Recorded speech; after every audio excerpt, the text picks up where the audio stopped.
There is literally no better fruit in the world. Name a better fruit. You can't. It's the best fruit in the world. Hi guys. Today we will be reading The House on Mango Street, written by Sandra Cisneros. Read by me, Jordan Barclay, because I want to. Alright, let's dive in. The House on Mango Street. Chapter, The House on Mango Street. We didn't always live on Mango Street. Before that, we lived on Loomis on the 3rd floor. And before that, we lived on Keeler. Before Keeler, it was Paulina. And before that, I can't remember. But what I remember most is moving a lot. Each time, it seemed there'd be one more of us. By the time we got to Mango Street, we were 6. Mama, Papa, Carlos, Kiki, my sister Nenny, and me. The house on Mango Street is ours, and we don't have to pay rent to anybody, or share the yard with the people downstairs, or be careful not to make too much noise, and there isn't a landlord banging on the ceiling with a broom. But even so, it's not the house we thought we'd get. We had to leave the flat on Loomis quick. The water pipes broke, and the landlord couldn't fix them because the house was too old. We had to leave fast. We were using the washroom next door and carrying water over in empty milk gallons. That's why Mama and Papa looked for a house. And that's why we moved into the house on Mango Street, far away, on the other side of town. They always told us that one day we would move into a house, a real house that would be ours for always so we wouldn't have to move each year.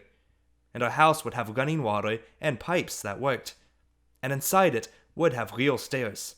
Not hallway stairs, but stairs inside like the houses on TV.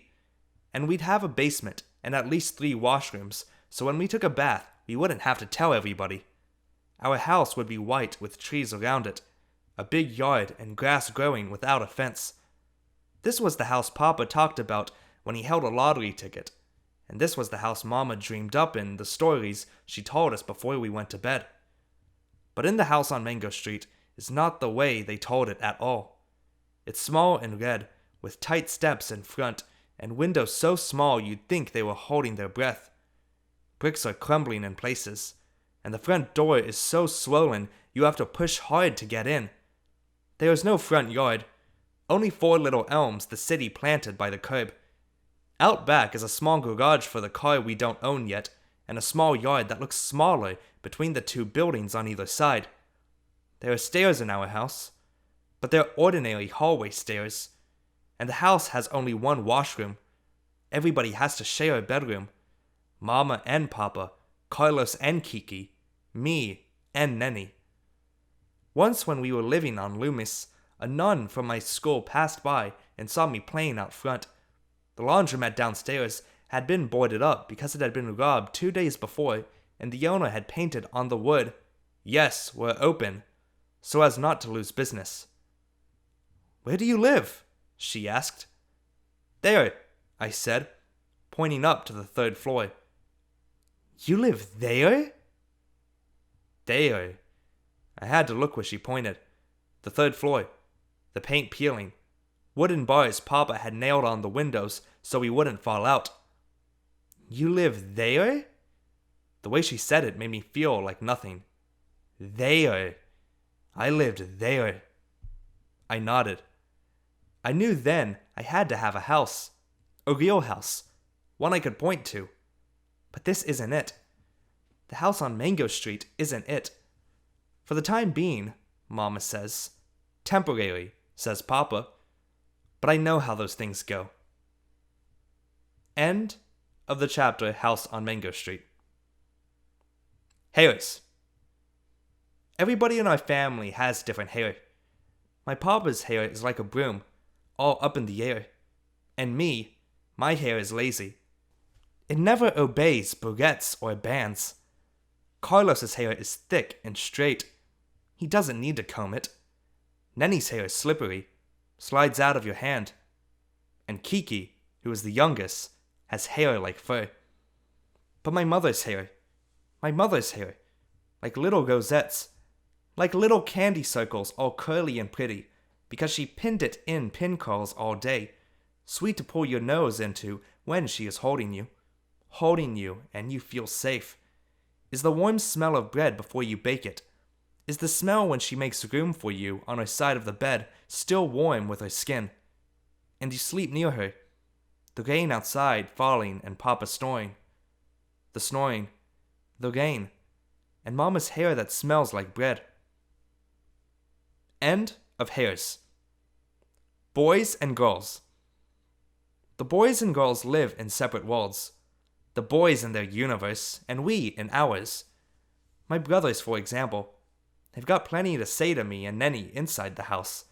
But outside, they can't be seen talking to girls. Carlos and Kiki are each other's best friend. Not ours. Nenny is too young to be my friend. She's just my sister, and that's not my fault. You don't pick your sisters. You just get them, and sometimes they come, like Nenny. She can't play with those Vargas kids, or she'll turn out just like them. And since she comes right after me, she is my responsibility. Someday, I will have a best friend all my own. One I can tell my secrets to. One who will understand my jokes without my having to explain them. Until then, I am a red balloon. A balloon tied to an anchor. End of Boys and Girls. My name. In English, my name means hope. In Spanish, it means too many letters. It means sadness. It means waiting. It is like the number 9, a muddy color. It is the Mexican records my father plays on Sunday mornings when he is shaving, songs like Sobbing. It was my great-grandmother's name, and now it is mine. She was a horsewoman too, born like me in the Chinese year of the horse, which is supposed to be bad luck if you're born female. But I think this is a Chinese lie because the Chinese, like the Mexicans, don't like their women strong. My great-grandmother, I would have liked to have known her, a wild horse of a woman, so wild she wouldn't marry, until my great-grandfather threw a sack over her head and carried her off. Just like that, as if she were a fancy chandelier. That's the way he did it. And the story goes she never forgave him. She looked out the window her whole life, the way so many women sit their sadness on an elbow. I wonder if she made the best with what she got, or was she sorry because she couldn't be all the things she wanted to be? Esperanza. I have inherited her name, but I don't want to inherit her place by the window. At school, they say my name funny, as if the syllables were made out of tin and hurt the roof of your mouth. But in Spanish, my name is made out of a softer something, like silver. Not quite as thick as sister's name, Magdalena, which is uglier than mine. Magdalena, who at least can come home and become Nenny. But I am always Esperanza. I would like to baptize myself under a new name, a name more like the real me, the one nobody sees. Esperanza as Lysandra, or Maritza, or Zezi, the X. Yes, something like Zezi the X will do. End of my name. Kathy, Queen of Cats. She says, I am the great-great-grand cousin of the Queen of France. She lives upstairs, over there, next door to Joe the baby grabber. Keep away from him, she says. He is full of danger. Benny and Blanca own the corner store. They're okay, except don't lean on the candy counter. 2 girls raggedy as rats live across the street. You don't want to know them. Edna is the lady who owns the building next to you. She used to own a building big as a whale, but her brother sold it. Their mother said no. No, don't ever sell it. I won't. And then she closed her eyes, and he sold it. Alicia is stuck up ever since she went to college. She used to like me, but now she doesn't. Kathy, who is Queen of Cats, has cats, and cats, and cats. Baby cats, big cats, skinny cats, sick cats. Cats asleep like little donuts. Cats on top of the refrigerator. Cats taking a walk on the dinner table. Her house is like cat heaven. You want a friend, she says. Okay, I'll be your friend. But only till next Tuesday. That's when we move away. Got to. Then, as if she forgot I just moved in, she says the neighborhood is getting bad. Kathy's father will have to fly to France one day and find her great distant grandcousin on her father's side and inherit the family house. How do I know this is so? She told me so. In the meantime, they'll just have to move a little farther north from Mango Street. A little farther away every time people like us keep moving in. End of Kathy, Queen of Cats. Our good day. If you give me $5, I will be your friend forever. That's what the little one tells me. $5 is cheap since I don't have any friends except Kathy, who is only my friend till Tuesday. $5. $5. She's trying to get somebody to chip in so they can buy a bicycle from this kid named Tito. They already have $10, and all they need is 5 more. Only $5, she says. Don't talk to them, says Kathy. Can't you see they smell like a broom? But I like them. Their clothes are crooked and old. They are wearing shiny Sunday shoes without socks. It makes their bald ankles all red. But I like them. Especially the big one who laughs with all her teeth. I like her even though she lets the little one do all the talking. $5, the little one says. Only 5. Kathy is tugging my arm, and I know whatever I do next will make her mad forever. Wait a minute, I say, and run inside to get the $5. I have $3 saved, and I take 2 of Nenny's. She's not home, but I'm sure she'll be glad when she finds out we own a bike. When I get back, Kathy is gone like I knew she would be. But I don't care. I have 2 new friends and a bike, too. My name is Lucy, the big one says. This here is Rachel, my sister. I'm my sister, says Rachel. Who are you? And I wish my name was Cassandra or Alexis or Maritza, anything but Esperanza. But when I tell them my name, they don't laugh. We come from Texas, Lucy says and grins.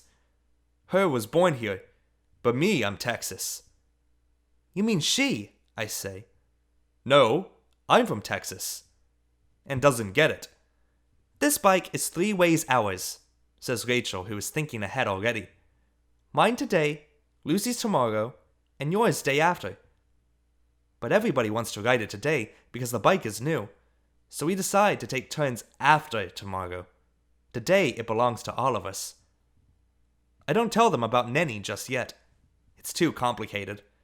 Especially since Rachel almost put out Lucy's eye about who was going to get to ride it first. But finally we agreed to ride it together. Why not? Because Lucy has long legs, she pedals.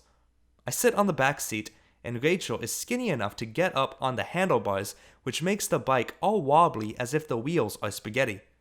But after a bit you get used to it. We ride faster and faster, past my house, sad and red and crumbly in places, past Mr. Benny's grocery on the corner, and down the avenue, which is dangerous. Laundromat, junk store, drugstore, windows and cars and more cars, and around the block back to Mango. People on the bus wave. A very fat lady crossing the street says, "You sure got quite a load there." Rachel shouts, "You got quite a load there too." She is very sassy. Down Mango Street we go. Rachel, Lucy, me. Our new bicycle. Laughing the crooked ride back. End of our good day. Laughter. Nenny and I don't look like sisters. Not right away. Not the way you can tell with Rachel and Lucy to have the same fat popsicle lips like everybody else in the family. But me and Nenny, we are more alike than you would know. Our laughter, for example. Not the shy ice cream bells' giggle of Rachel and Lucy's family, but all of a sudden and surprised like a pile of dishes breaking, and other things I can't explain. One day we were passing a house that looked, in my mind, like houses I had seen in Mexico. I don't know why. There was nothing about the house that looked exactly like the houses I remembered. I'm not even sure why I thought it, but it seemed to feel right. Look at that house, I said. It looks like Mexico. Rachel and Lucy look at me like I'm crazy, but before they can let out a laugh, Nenny says, "Yes, that's Mexico, all right. That's what I was thinking exactly." End of laughter. Gil's Furniture bought and sold. There's a junk store.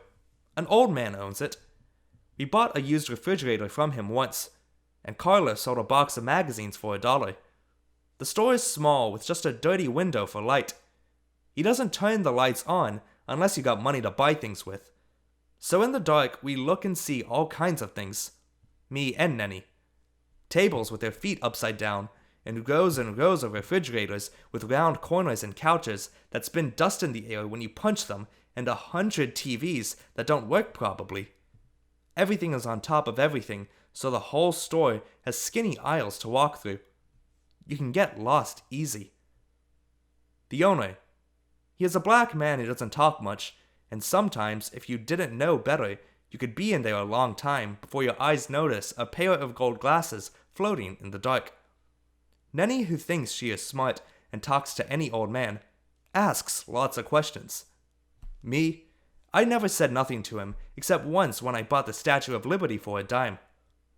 But Nenny, I hear her asking one time, "How's this here?" And the man says, This is a music box." And I turn around quickly thinking he means a pretty box with flowers painted on it, with a ballerina inside. Only there's nothing like that where this old man is pointing. Just a wood box that's old, and got a big brass record in it with holes. Then he starts it up, and all sorts of things start happening. It's like all of a sudden, he let go a million moths all over the dusty furniture, and swan-neck shadows and in our bones. It's like drops of water. Or like marimbas, only with a funny little plucked sound to it, like if you were running your fingers across the teeth of a metal comb. And then I don't know why, but I have to turn around and pretend I don't care about the box, so Nenny won't see how stupid I am. But Nenny, who is stupider, already is asking how much, and I can see her fingers going for the quarters in her pants pocket. "This," the old man said, shutting the lid. "This ain't for sale." End of Gil's Furniture bought and sold. Meme Ortiz. Meme Ortiz moved to Kathy's house after her family moved away. His name isn't really Meme. His name is Juan. But when we asked him what his name was, he said Meme. And that's what everybody calls him, except his mother. Meme has a dog with gray eyes, a sheepdog with 2 names, one in English and one in Spanish. The dog is big, like a man dressed in a dog suit, and runs the same way its owner does. Clumsy and wild, and with the limbs flopping all over the place like untied shoes. Kathy's father built the house Meme moved into. It is wooden. Inside the floors slant, some rooms uphill, some down, and there are no closets. Out front there are 21 steps, all lopsided and jutting like crooked teeth. Made that way on purpose, Kathy said, so the rain will slide off. And when Meme's mama calls from the doorway, Meme goes scrambling up the 21 wooden stairs with a dog and 2 names scrambling after him. Around the back is a yard, mostly dirt, and a greasy bunch of boards that used to be a garage. But what you remember most is this tree. Huge, with fat arms and mighty families of squirrels in the higher branches. All around, the neighborhood of roofs, black tattered and A-framed, and in their gutters, the balls that never came back down to earth. Down at the base of the tree, the dog with 2 names barks into the empty air, and there at the end of the book, looking smaller still, our house with its feet tucked under like a cat. This is the tree we chose for the first annual Tarzan jumping contest. Meme won, and broke both arms. End of Meme Ortiz. Louis, his cousin, and his other cousin. Downstairs from Meme's is a basement apartment that Meme's mother fixed up and rented to a Puerto Rican family, Louis' family. Louis is the oldest in a family of little sisters. He is my brother's friend, really, but I know he has 2 cousins, and that his t-shirts never stay tucked in his pants. Louie's girl cousin is older than us. She lives with Louie's family because her own family is in Puerto Rico. Her name is Maureen or Maurice or something like that, and she wears dark nylon all the time and lots of makeup she gets free from selling Avon.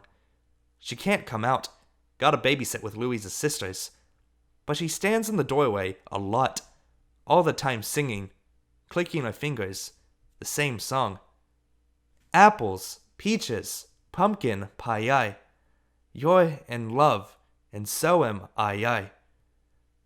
Louie has another cousin. We only saw him once, but it was important. We were playing volleyball in the alley when he drove up in this great big yellow Cadillac with white walls and a yellow scarf tied around the mirror. Louie's cousin had his arm out the window. He honked a couple times, and a lot of faces looked out from Louie's back window, and then a lot of people came out. Louie, Maureen, and all the little sisters. Everybody looked inside the car and asked where he got it. There were white rugs and white leather seats. We all asked for a ride and asked where he got it. Louie's cousin said get in.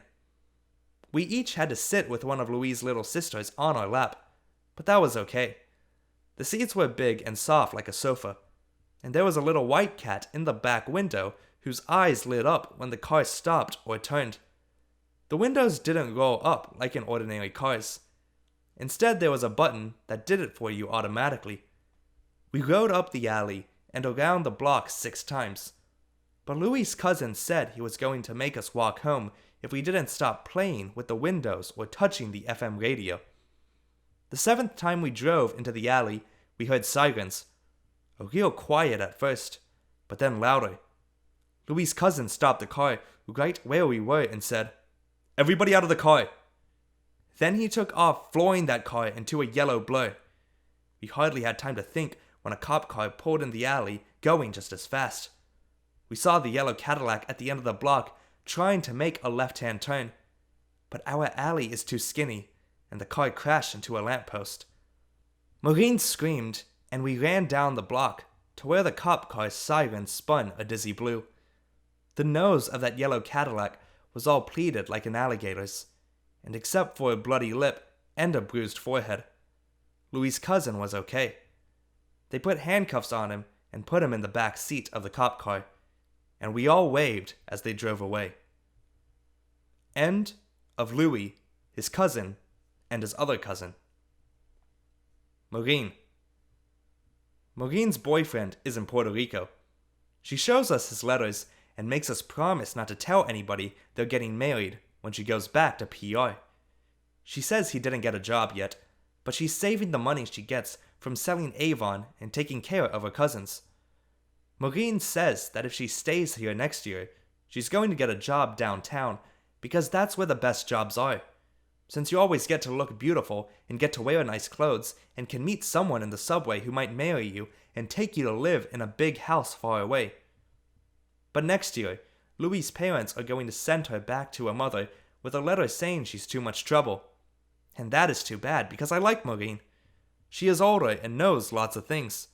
She is the one who told us how Davy the baby sister got pregnant and what cream is best for taking off mustache hair, and if you count the white flecks on your fingernails, you can know how many boys are thinking of you, and lots of other things I can't remember now. We never see Maureen until her aunt comes home from work, and even then, she can only stay out in front. She is there every night with the radio. When the light in her aunt's room goes out, Maureen lights a cigarette, and it doesn't matter if it's cold out, or if the radio doesn't work, or if we've got nothing to say to each other. What matters, Maureen says, is for the boys to see us, and for us to see them. And since Maureen's skirts are shorter, and since her eyes are pretty, and since Maureen is already older than us in many ways, the boys who do pass by say stupid things, like I am in love with those 2 green apples you call eyes. Give them to me, why don't you?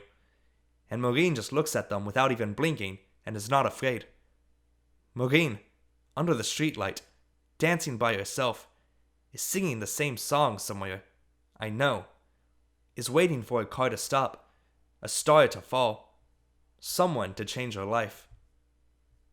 End of Maureen. Those who don't. Those who don't know any better come into our neighborhood scared. They think we're dangerous. They think we will attack them with shiny knives. They are stupid people who are lost and got here by mistake. But we aren't afraid. We know the guy with the crooked eye is Davy, the baby's brother. And the tall one next to him in the straw brim, that's Rosa's Eddie V.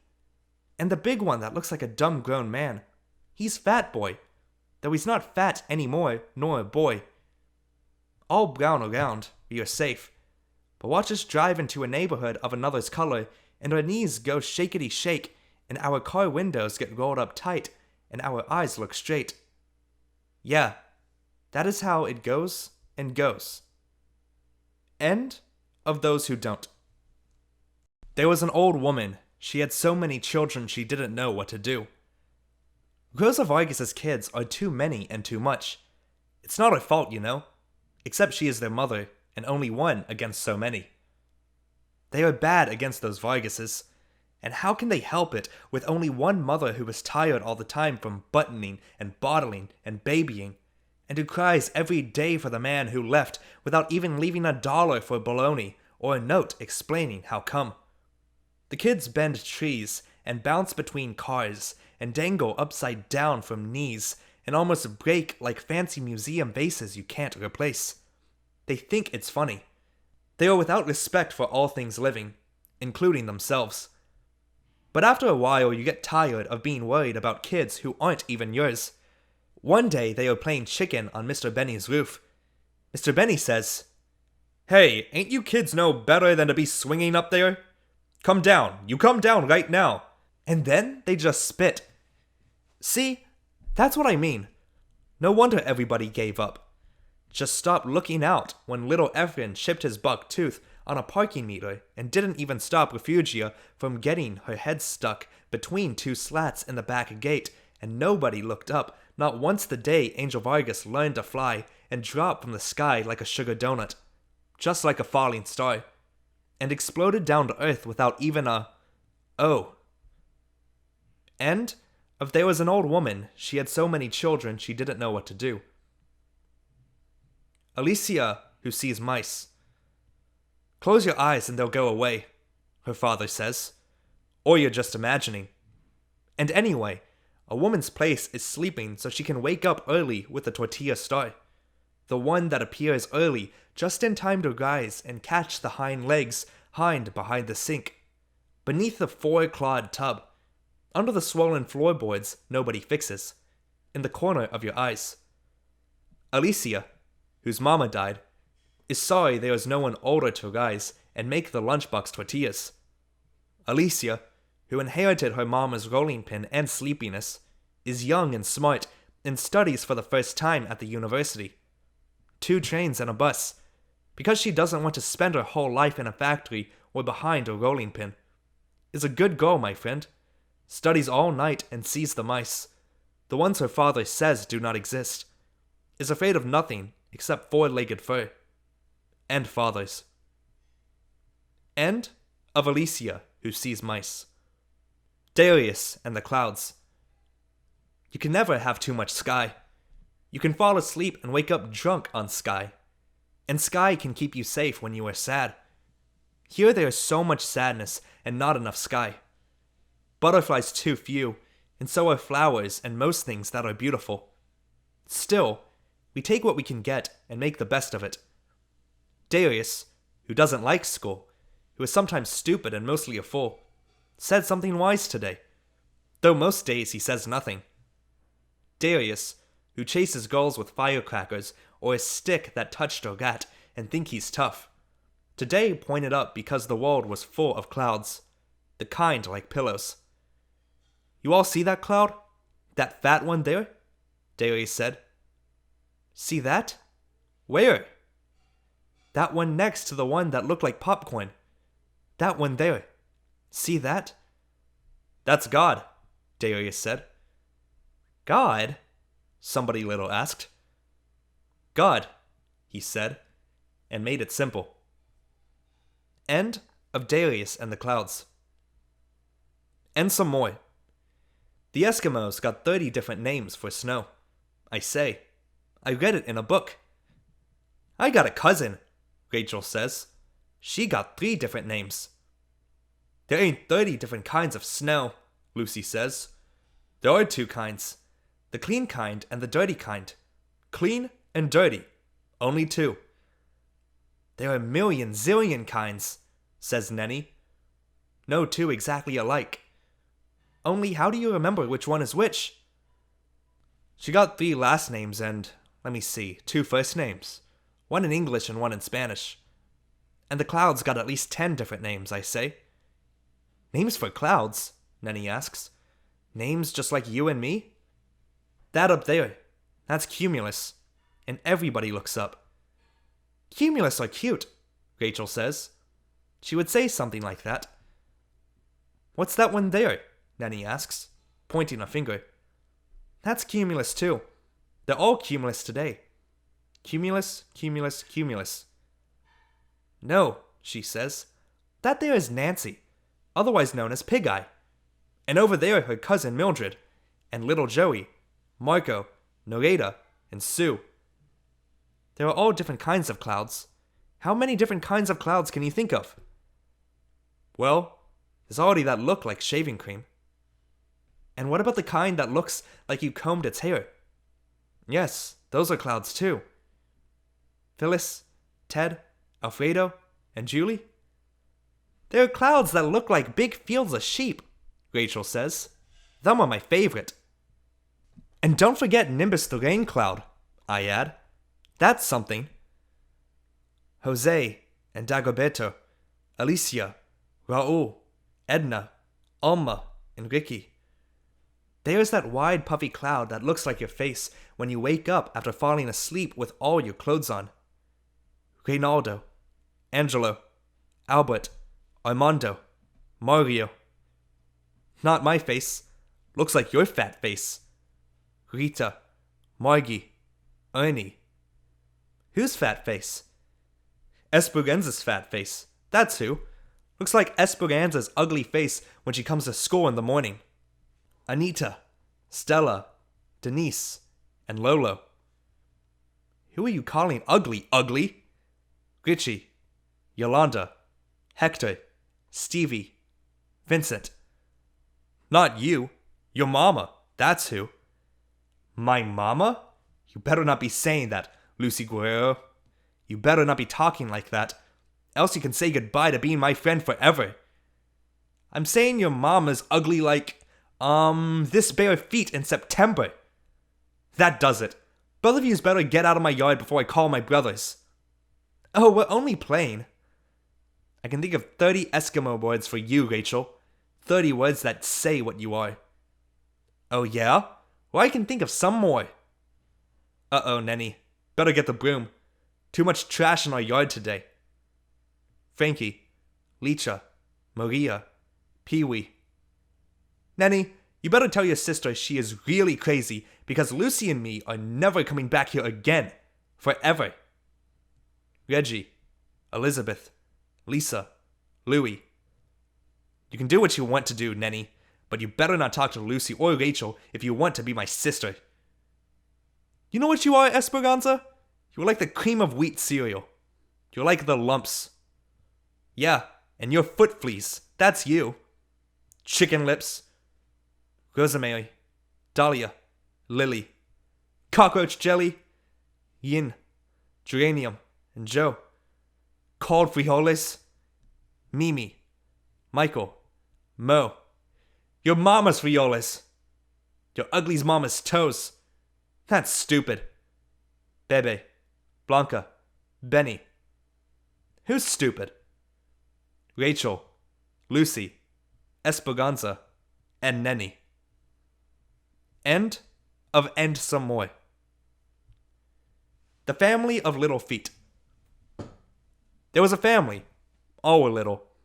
Their arms were little, and their hands were little, and their height was not tall, and their feet very small. The grandpa slept on the living room couch and snored through his teeth. His feet were fat and doughy like thick tamales, and these he powdered and stuffed into white socks and brown leather shoes. The grandma's feet were lovely as pink pearls and dressed in velvety high heels that made her walk with a wobble. But she wore them anyway, because they were pretty. The baby's feet had 10 tiny toes, pale and see-through, like a salamander's, and these he popped into his mouth whenever he was hungry. The mother's feet, plump and polite, descended like white pigeons from the sea of pillow, across the linoleum roses, down the wooden stairs, over the chalk hopscotch squares, 5, 6, 7, blue sky. Do you want this? And gave us a paper bag with 1 pair of lemon shoes and 1 red and 1 pair of dancing shoes that used to be white but were now pale blue. Here, and we said thank you and waited until she went upstairs. Hooray! Today we are Cinderella because our feet fit exactly. And we laugh at Rachel's 1 foot with a girl's gray sock and a lady's high heel.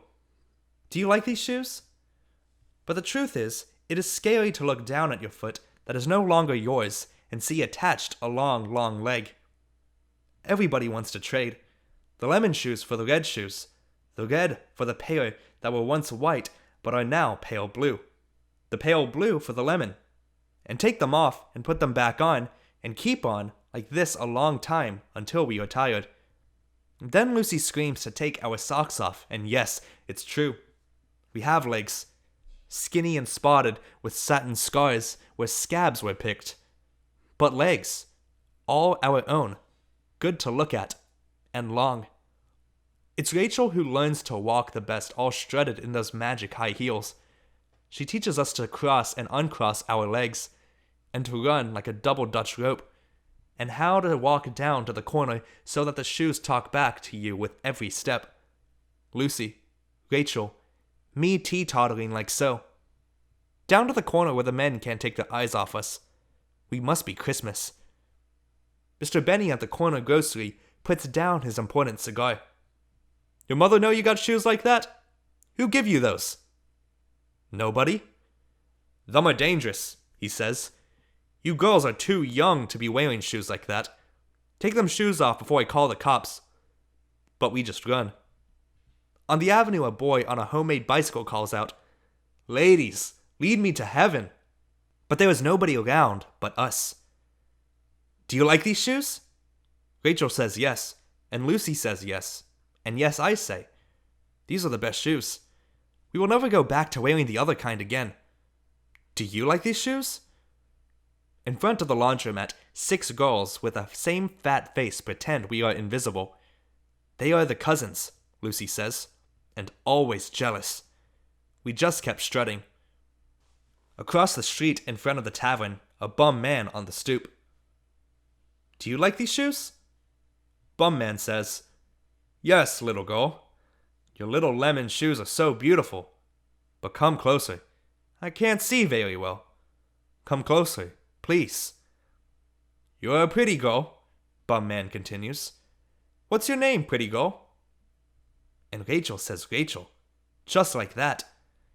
Now you know to talk to drunks is crazy, and to tell them your name is worse. But who can blame her? She is young and dizzy to hear so many sweet things in one day, even if it is a bum man's whiskey words saying them. Rachel, you are prettier than a yellow taxi cab, you know that? But we don't like it. We gotta go, Lucy says. If I give you $1, will you kiss me? How about $1? I give you $1. And he looks in his pocket for wrinkled money. We have to go right now, Lucy says, taking Rachel's hand, because she looks like she's thinking about that $1. Bum man is yelling something to the air, but by now we are running fast and far away. Our high-heeled shoes taking us all the way down the avenue and around the block, past the ugly cousins, past Mr. Benny's, up Mango Street, the back way, just in case. We are tired of being beautiful.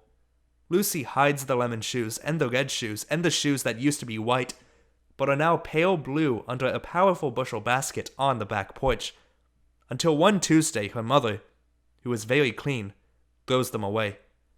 But no one complains. End of the family of Little Feet. A rice sandwich. The special kids, the one who wear keys around their necks, get to eat in the canteen. The canteen! Even the name sounds important. And these kids at lunchtime go there because their mothers aren't home, or home is too far away to get to. My home isn't far, but it's not close either. And somehow, I got it in my head one day to ask my mother to make me a sandwich and write a note to the principal so I could eat in the canteen too. "Oh no," she says, pointing the butter knife at me, as if I'm starting trouble. "No, sir. Next thing you know, everybody will be wanting a bag lunch. I'll be up all night cutting bread into little triangles. This one with mayonnaise. This one with mustard. No pickles on mine, but mustard on one side, please. You kids just like to invent more work for me."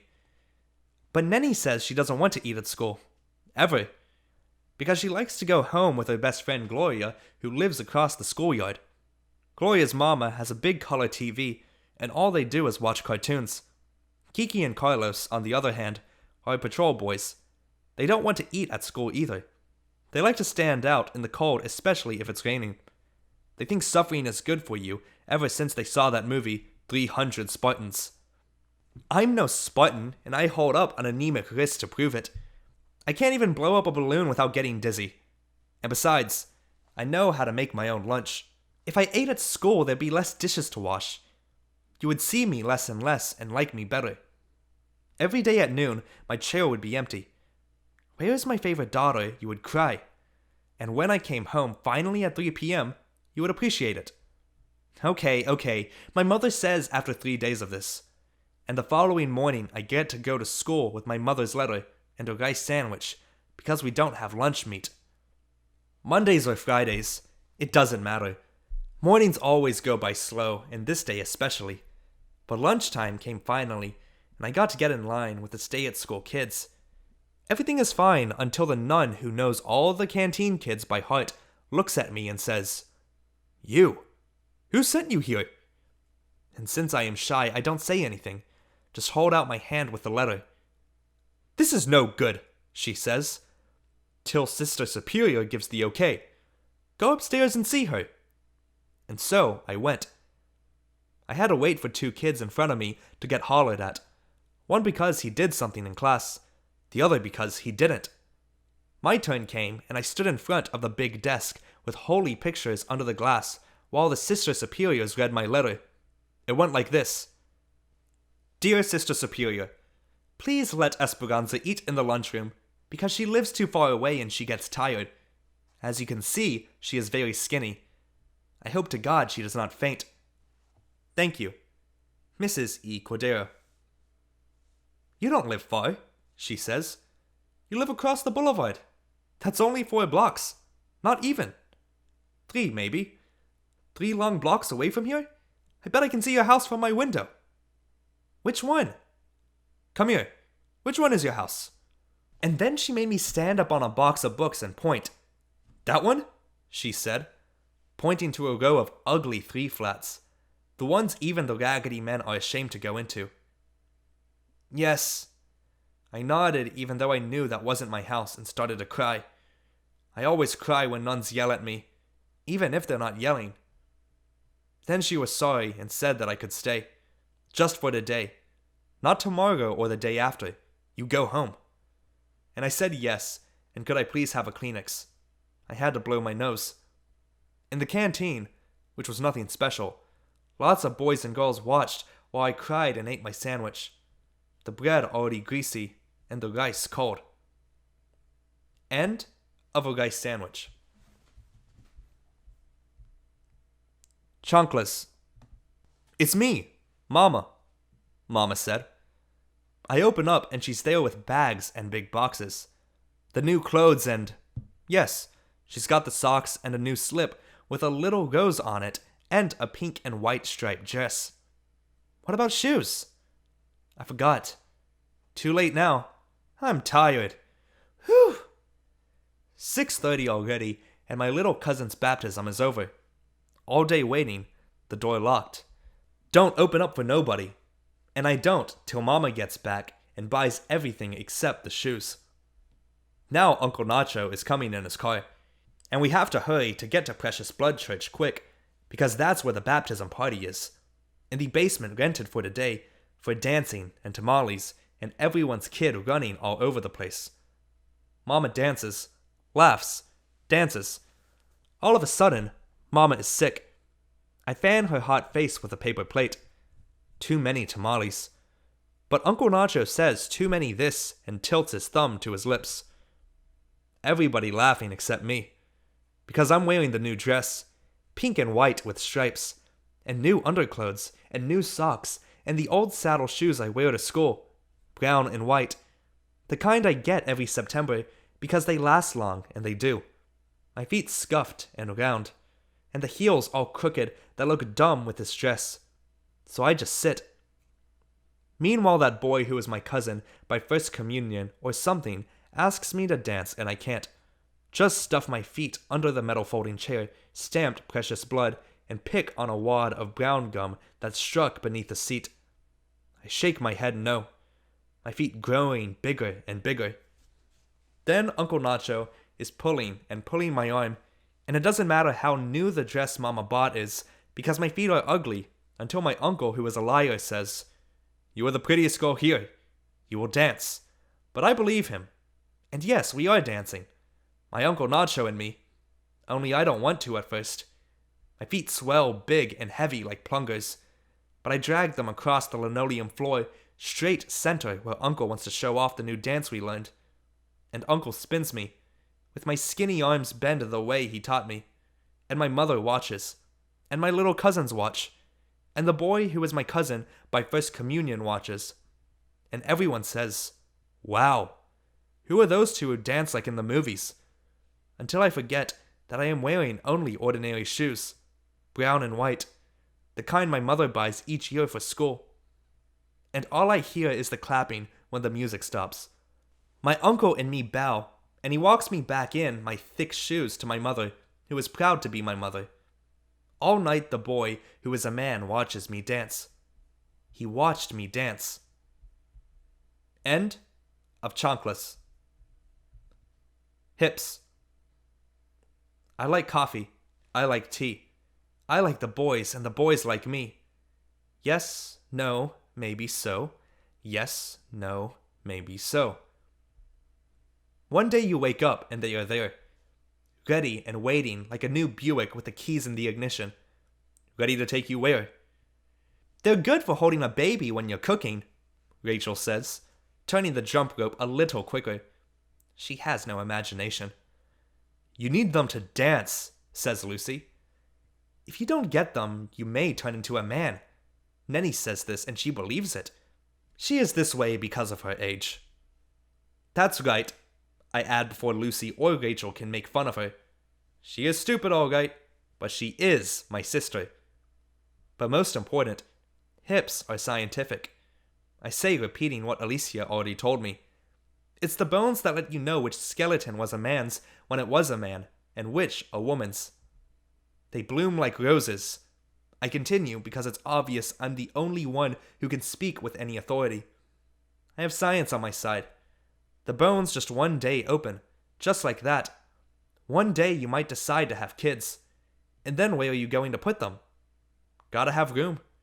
Bones got to give. But don't have too many, or your behind will spread. That's how it is, says Rachel, whose mama is as wide as a boat.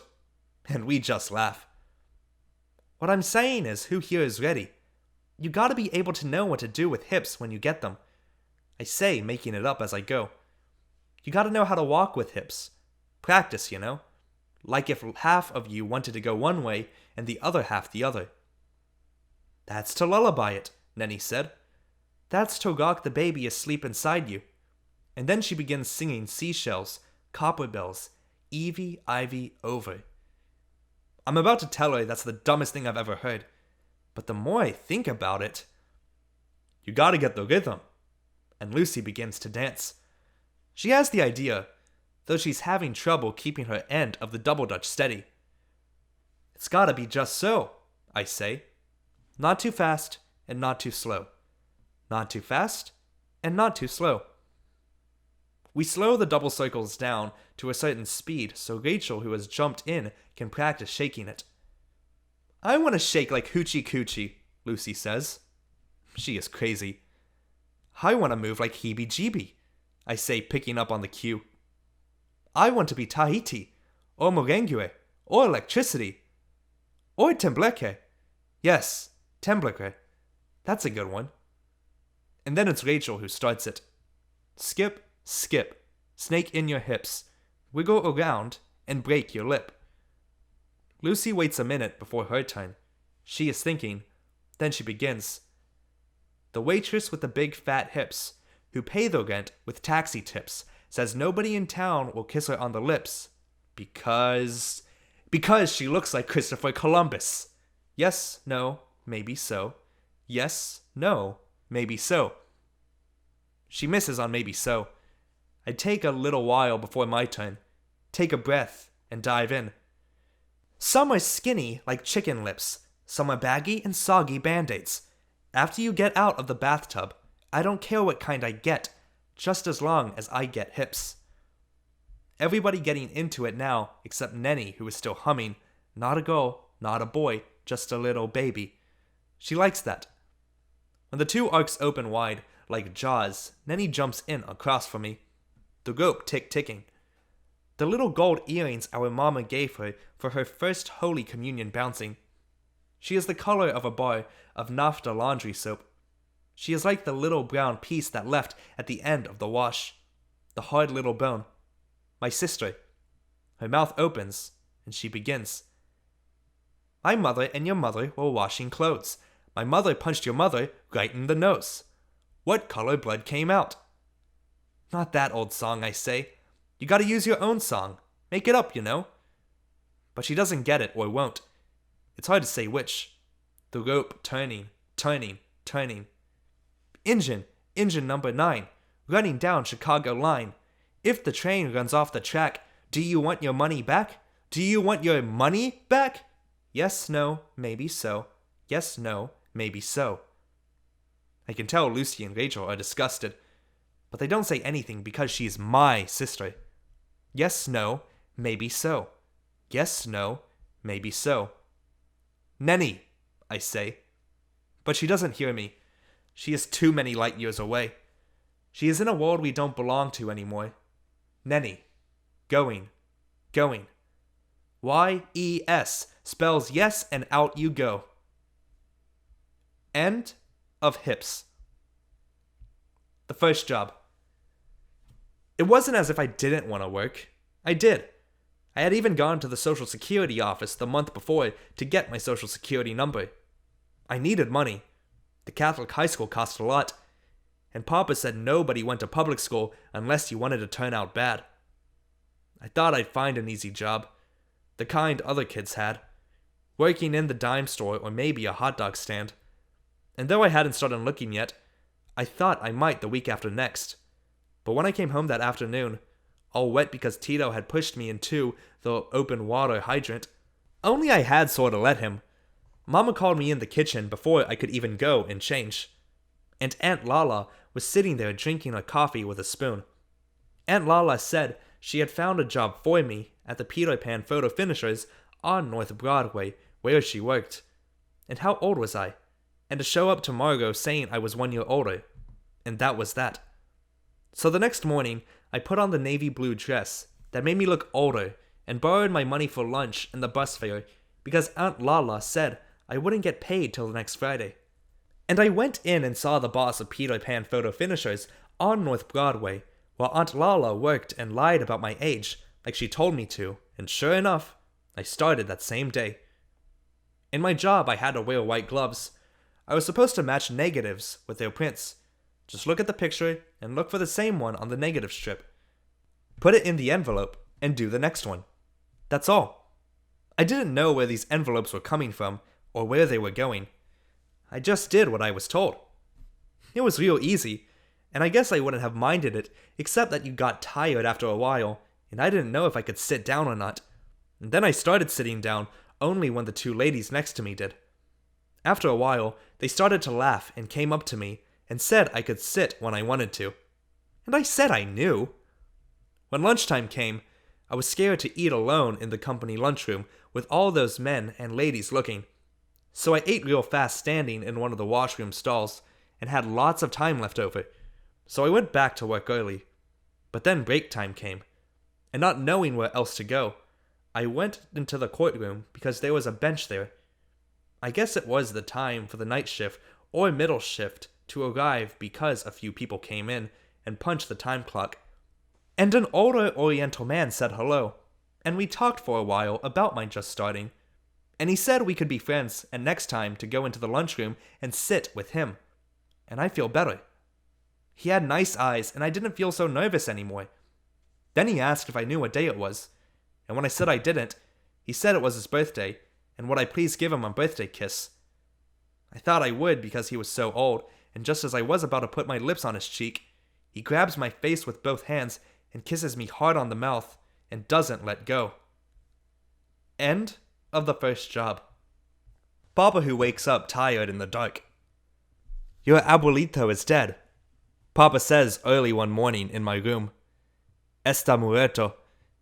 And then, as if he just heard the news himself, crumbles like a coat and cries. My brave Papa cries. I have never seen my Papa cry and don't know what to do. I know he will have to go away, that he will take a plane to Mexico. All the uncles and aunts will be there, and they will have a black and white photo taken in front of the tomb with flowers shaped like spears in a white vase, because this is how they send the dead away in that country. Because I'm the oldest, my father has told me first, and now it is my turn to tell the others. I will have to explain why we can't play. I will have to tell them to be quiet today. My papa, his thick hands and thick shoes, who wakes up tired in the dark, who combs his hair with water, drinks his coffee, and is gone before we wake, today is sitting on my bed. And I think if my own papa died, what would I do? I hold my papa in my arms. I hold and hold and hold him. End of Papa who wakes up tired in the dark. Born bad. Most likely I will go to hell, and most likely I deserve to be there. My mother says I was born on an evil day and prays for me. Lucy and Rachel pray too, for ourselves and for each other, because of what we did to Aunt Lupe.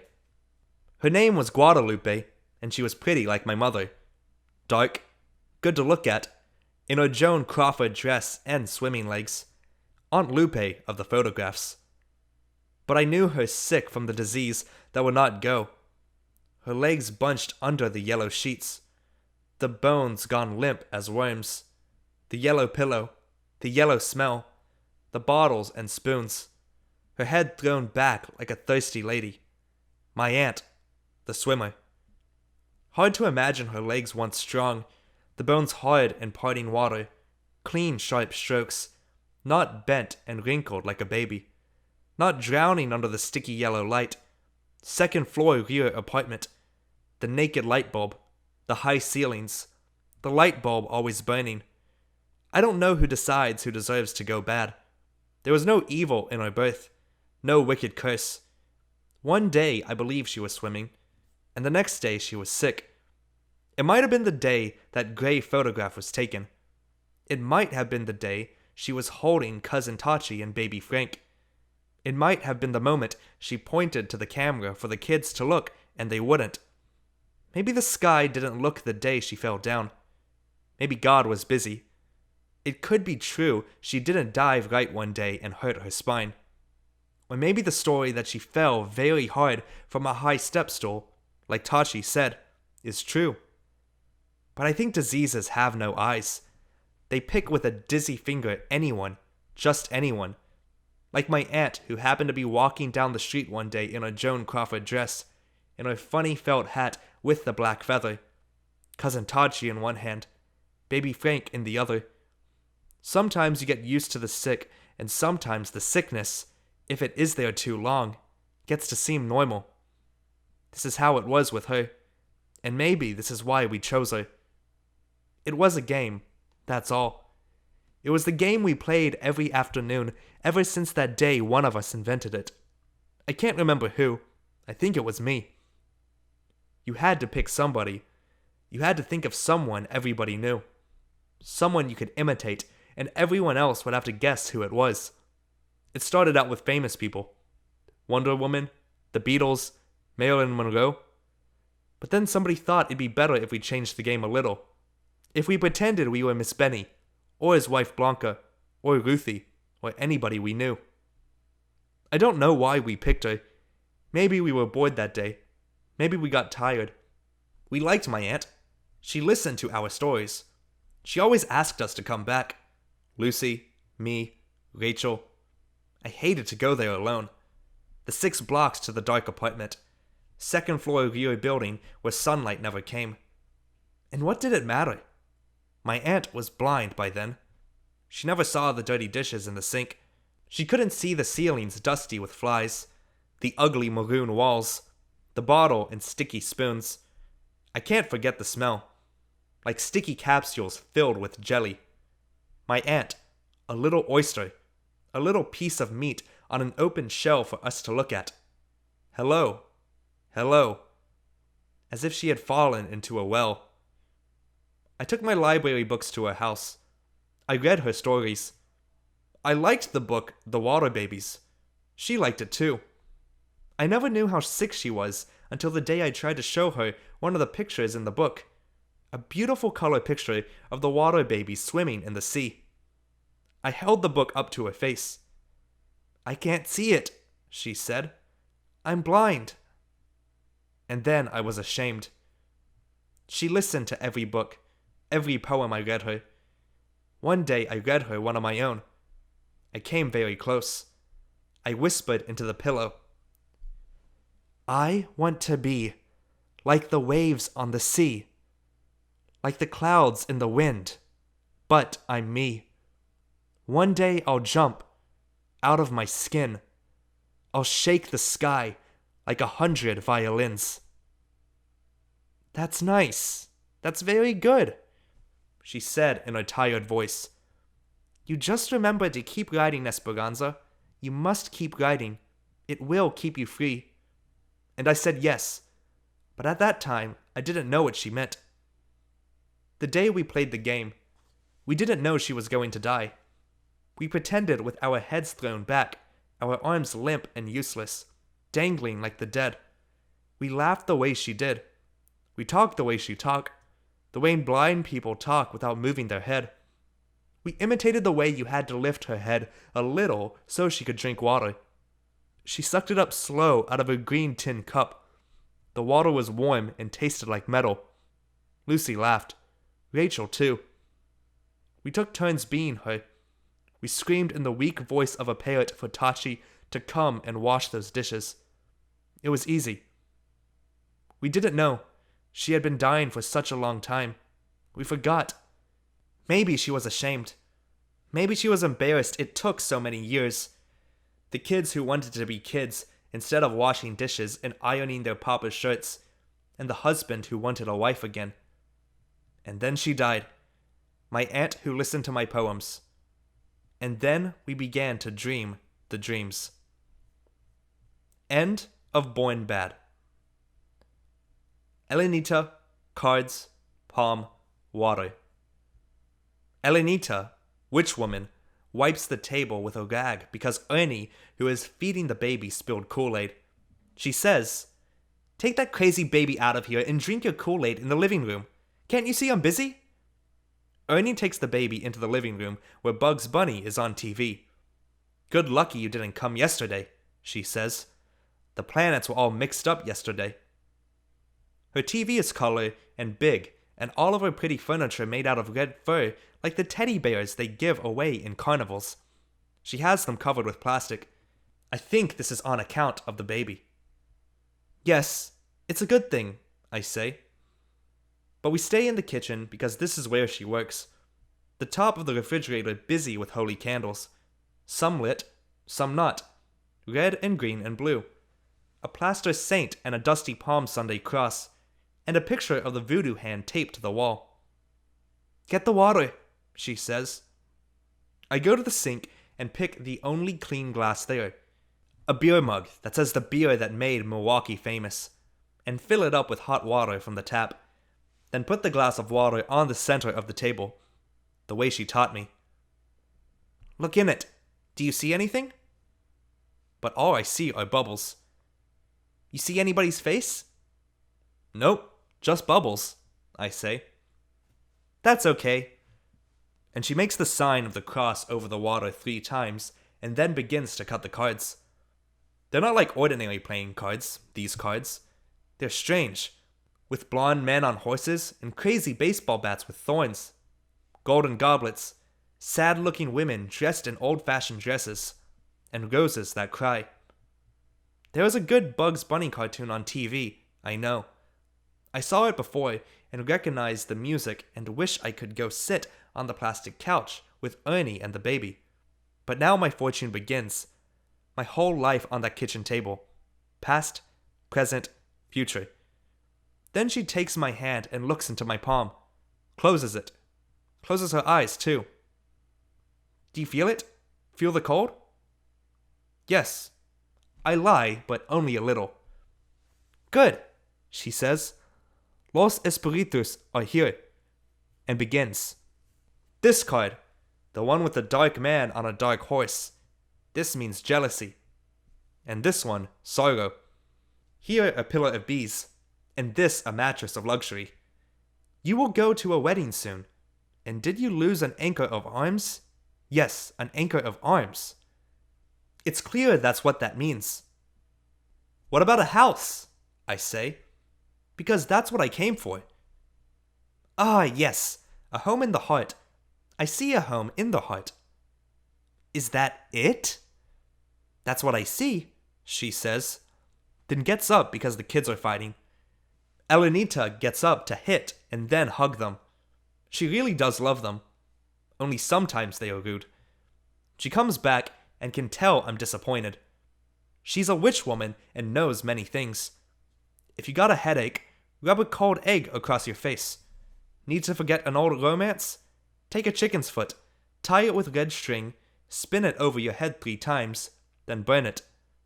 Bad spirits keeping you awake? Sleep next to a holy candle for 7 days. Then on the 8th day, spit. And lots of other stuff. Only now she can tell I'm sad. Baby, I'll look again if you want me to. And she looks again into the cards. Palm, water, and says, uh-huh. A home in the heart. I was right. Only I don't get it. A new house. A house made of heart. I'll light a candle for you. All this for $5 I give her. Thank you and goodbye, and be careful of the evil eye. Come back again on a Thursday when the stars are stronger, and may the Virgin bless you. And shuts the door. End of Elenita. Cards, palm, water. Giraldo, no last name. She met him at a dance. Pretty too, and young. Said he worked in a restaurant, but she can't remember which one.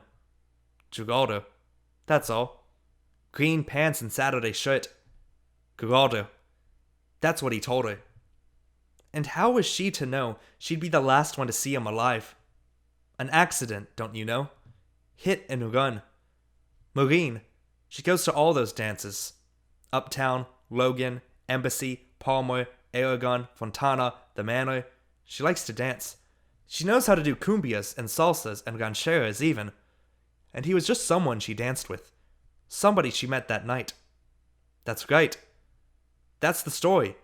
That's what she said again and again. Once to the hospital people and twice to the police. No address, no name. Nothing in his pockets. Ain't it a shame?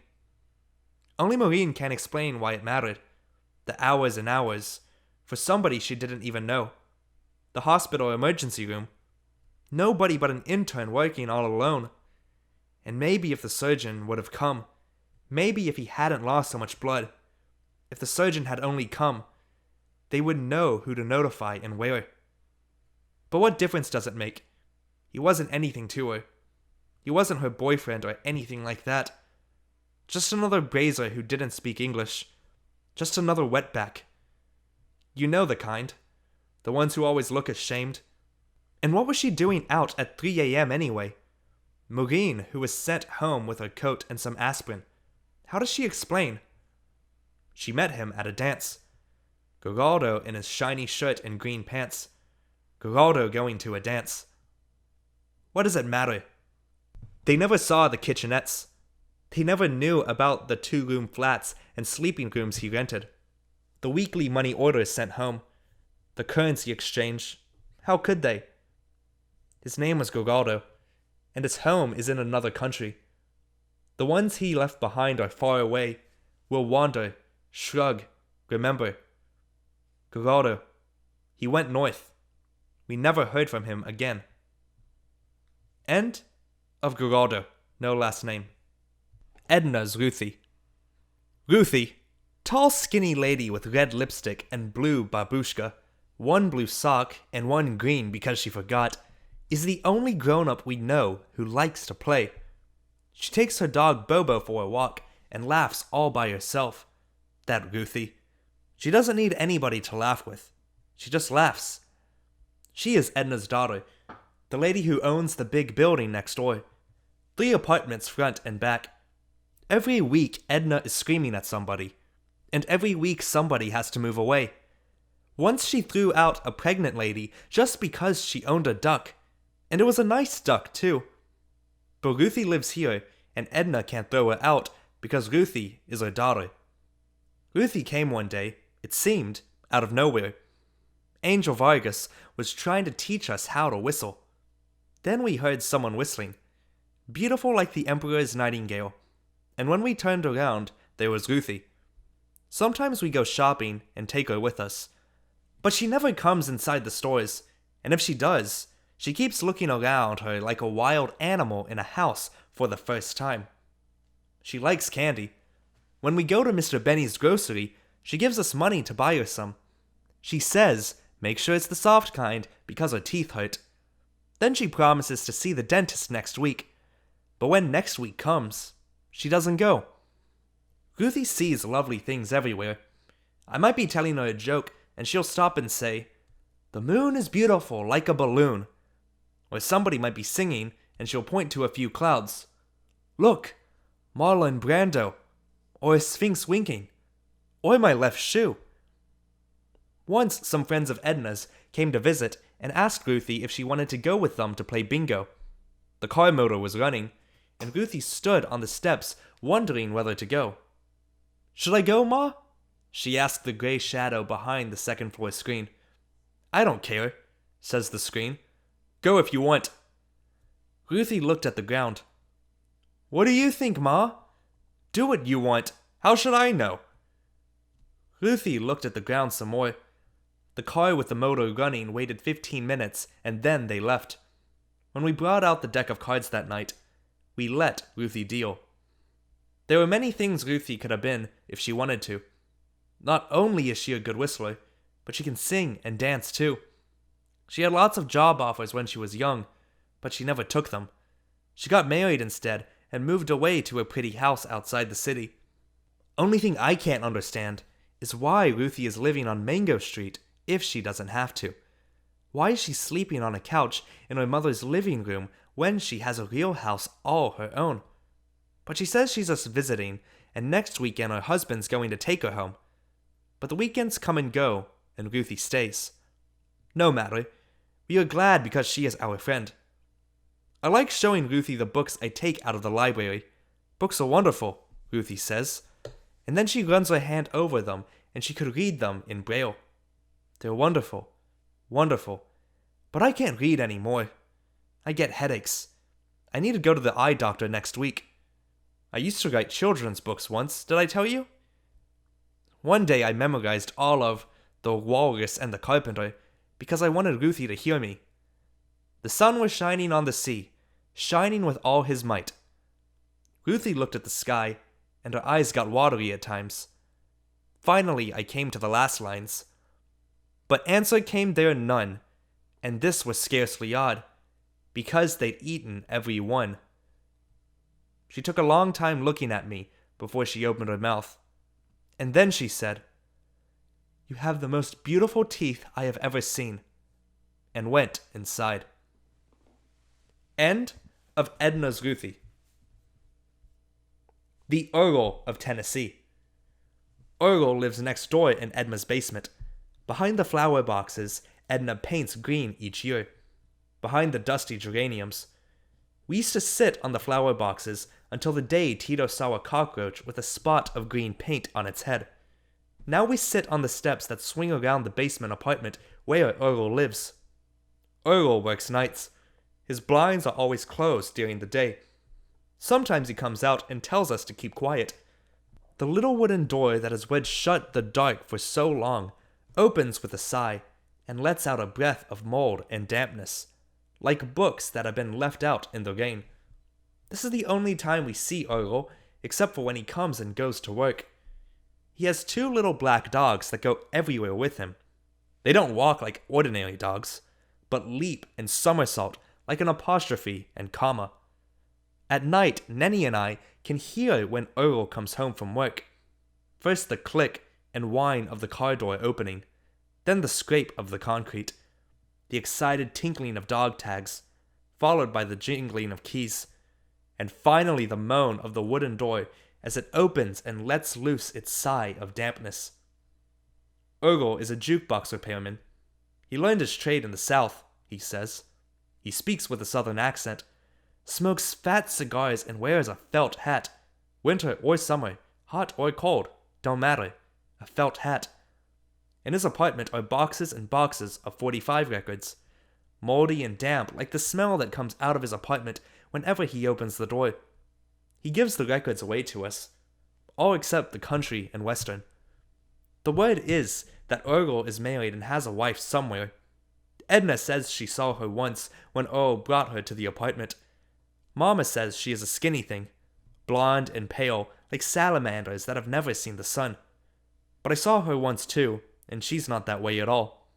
And the boys across the street say she is a tall red-headed lady who wears tight pink pants and green glasses. We never agree on what she looks like, but we do know this. Whenever she arrives, he holds her tight by the crook of the arm. They walk fast into the apartment, lock the door behind them, and never stay long. End of the Earl of Tennessee. Sire. I don't remember when I first noticed him looking at me, sire, but I knew he was looking. Every time, all the time I walked past his house, him and his friends sitting on their bikes in front of the house, pitching pennies. They didn't scare me. They did, but I wouldn't let them know. I don't cross the street like other girls. Straight ahead, straight eyes. I walked past. I knew he was looking. I had to prove to me I wasn't scared of nobody's eyes, not even his. I had to look back hard, just once, like it was glass. And I did. I did once. But I looked too long when he rode his bike past me. I looked because I wanted to be brave, straight into the dusty cat fur of his eyes, and the bike stopped and he bumped into a parked car. Bumped. And I walked fast. It made your blood freeze to have somebody look at you like that. Somebody looked at me. Somebody looked. But his kind, his ways. He is a punk, Papa says, and Mama says not to talk to him. And then his girlfriend came. Lois, I heard him call her. She is tiny and pretty and smells like baby's skin. I see her sometimes running to the store for him. And once when he was standing next to me at Mr. Benny's grocery, she was barefoot, and I saw her barefoot baby toenails all painted pale and pink, like little pink seashells. And she smells pink like babies do. She's got big girl hands, and her bones are long like ladies' bones. And she wears makeup too. But she doesn't know how to tie her shoes. I do. Sometimes I hear them laughing late. Beer cans and cats and the trees talking to themselves. Wait, wait, wait. Sire lets Lois ride his bike around the block, or they take walks together. I watch them. She holds his hand, and he stops sometimes to tie her shoes. But Mama says those kinds of girls are the ones that go into alleys. Lois, who can't tie her shoes. Where does he take her? Everything is holding its breath inside me. Everything is waiting to explode like Christmas. I want to be all new and shiny. I want to sit out bad at night, a boy around my neck and the wind under my skirt. Not this way. Every evening talking to the trees, leaning out my window, imagining what I can't see. A boy held me once so hard, I swear I felt the grip and weight of his arms. But it was a dream. Sire, how did you hold her? Was it like this? And when you kissed her? Like this? End of Sire. 4 skinny trees. They are the only ones who understand me. I am the only one who understands them. 4 skinny trees with skinny necks and pointy elbows like mine. 4 who do not belong here, but are here. 4 raggedy excuses planted by the city. From our room we can hear them, but Nenny just sleeps and doesn't appreciate these things. Their strength is secret. They send ferocious roots beneath the ground. They grow up and they grow down, and grab the earth between their hairy toes, and bite the sky with violent teeth, and never quit their anger. This is how they keep. Let one forget his reason for being. They'd all droop like tulips in a glass, each with their arms around the other. Keep, keep, keep. Trees say when I sleep. They teach. When I am too sad and too skinny to keep keeping, when I am a tiny thing against so many bricks, then it is I look at the trees. When there is nothing left to look at on the street. 4 who grew despite concrete. 4 who reach and do not forget to reach. 4 whose only reason is to be and be. End of 4 skinny trees. No speak English. Mamacita is the big mama of the man across the street, 3rd floor front. Rachel says her name ought to be Mamasota, but I think that's mean. The man saved his money to bring her here. He saved and saved because she was alone with a baby boy in that country. He worked 2 jobs. He came home late and he left early. Every day. Then one day, Mamacita and the baby boy arrived in a yellow taxi. The taxi door opened like a waiter's arm. Out stepped a tiny pink shoe, a foot soft as a rabbit's ear. Then the thick ankle, a flutter of hips, fuchsia roses and green perfume. The man had to pull her. The taxicab driver had to push. Push, pull, push, pull. Poof! All at once she bloomed. Huge, enormous, beautiful to look at. From the salmon pink feather on the tip of her hat down to the little rosebuds of her toes. I couldn't take my eyes off her tiny shoes. Up, up, up the stairs she went, with the baby boy in a blue blanket, the man carrying her suitcases, her lavender hat boxes, a dozen boxes of satin high heels. Then we didn't see her. Somebody said because she's too fat. Somebody because of the 3 flights of stairs. But I believe she doesn't come out because she is afraid to speak English. And maybe this is so since she only knows 8 words. She knows to say, "He not here," for when the landlord comes. No speak English if anybody else comes. And holy smokes! I don't know where she learned this, but I heard her say it one time and it surprised me. My father says when he came to this country he ate ham and eggs for 3 months. Breakfast, lunch, and dinner. Ham and eggs. That was the only word he knew. He doesn't eat ham and eggs anymore. Whatever her reason, whether she is fat, or can't climb the stairs, or is afraid of English, she won't come down. She sits all day by the window and plays the Spanish radio show and sings all the homesick songs about her country in a voice that sounds like seagulls. Home, home, home is a house in a photograph. A pink house. Pink as hollyhocks with lots of startled light. The man paints the walls of the apartment pink, but it's not the same, you know. She still sighs for her pink house. And then I think she cries. I would. Sometimes the man gets disgusted. He starts screaming, and you can hear it all the way down the street. "Aye," she says. She is sad. "Oh?" he says. "Not again." "Koyando, Koyando, Koyando?" she asks. "Ay karai. We are home. This is home. Here I am and here I stay. Speak English! Speak English! Christ! I, Mamacita, who does not belong, every once in a while lets out a cry, hysterical, high, as if he had torn the only skinny thread that kept her alive, the only road out to that country. And then, to break her heart forever, the baby boy, who has begun to talk, starts to sing the Pepsi commercial he heard on TV.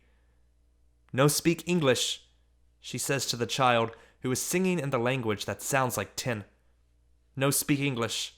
No speak English," and bubbles into tears. "No, no, no," as if she can't believe her ears. End of No Speak English. Raphael, who drinks coconut and papaya juice on Tuesdays. On Tuesdays, Rafaela's husband comes home late because that's the night he plays dominoes. And then Rafaela, who is still young but getting old from leaning out the window so much, gets locked indoors because her husband is afraid Rafaela will run away since she is too beautiful to look at. Rafaela leans out the window and leans on her elbow and dreams her hair is like Rapunzel's. On the corner there is music from the bar, and Rafaela wishes she could go there and dance before she gets old.